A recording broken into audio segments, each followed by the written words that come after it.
নামাজ পড়বেন না, জালসা করবেন আর মসজিদে যাবেন না। কার সাথে ভণ্ডামি করছেন?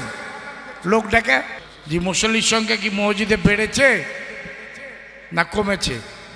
এটা নিজের বিবেককে প্রশ্ন করবেন। আপনি ফজরের আজানের সময় যা দেখবেন যে আপনার মুসল্লি দুইটা বেড়েছে না কমেছে।